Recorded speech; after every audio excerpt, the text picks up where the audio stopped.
Well, Stotty, we're normally chatting on the side of a football pitch. Today we're somewhere very different indeed. Can you share perhaps why we're meeting here at the Peter MacCallum Cancer Centre? So a couple of weeks ago I was diagnosed with Hodgkin's lymphoma. It's stage 3, we've just found out. So yeah, I'll be doing my treatment and everything here in this amazing facility. So how did you become aware that something wasn't quite right? Yeah, I felt a bit of a lump in my neck. This was last June, so I had a biopsy back then and it kind of was inconclusive. So they said to keep an eye on it, and if it changes then go get it checked again. So off I went to the UK to play for Brighton, and then I noticed it started to grow quite large around September. So then I went through a bit of a process to try and figure out what it was.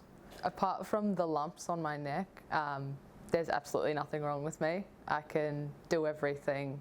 It doesn't stop me from doing anything. The only thing is gym, which I don't mind getting out of, upper body.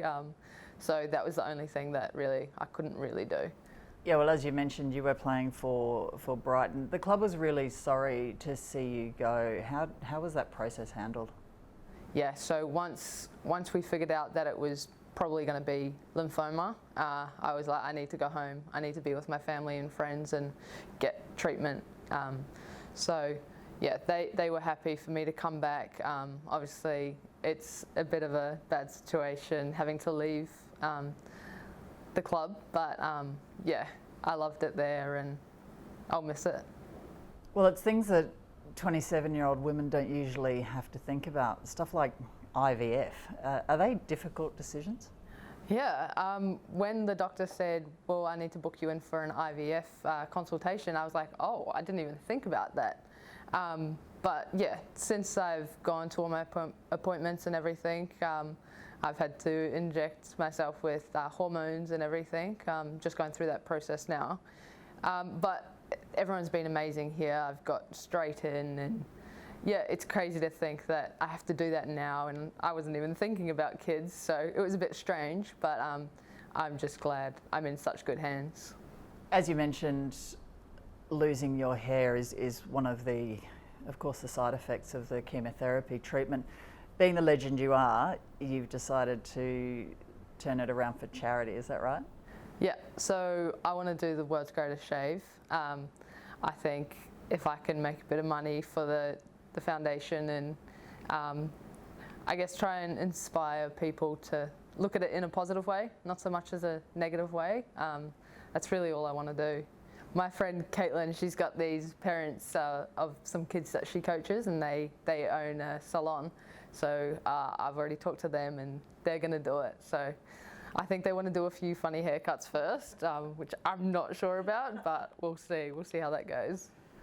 Well, you're one of the most positive and happy people I know. How's it been from a mental perspective for you? Yeah, I think the fact that it took 3 months to get to a diagnosis really helped me. They mentioned early on that it could be a possibility that it was lymphoma. So I had a lot of time to kind of process that and prepare myself. So when they finally did come to a conclusion, it was almost like relief that, okay, now I know what it is, I can get this figured out, I can get the treatment I need, and just get on with it. I think over this whole time I've had quite a positive mentality. I've tried to take out the positives from it, the situation.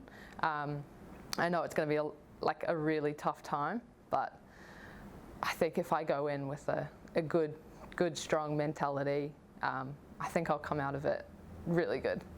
All the support is amazing. I've had so many messages already from friends that I've told and teammates that I've told.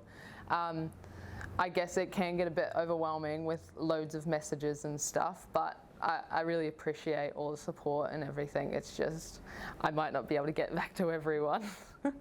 Stotty, we know that football isn't and shouldn't be your priority right now, where you focus on your health and your wellness and the process of getting through this.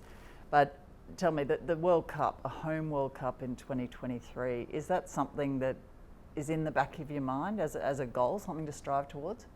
Oh, definitely. that's my target. That gives me enough time to get back fit and healthy, and hopefully even come back stronger. So that's definitely on my mind and a goal for me to strive for.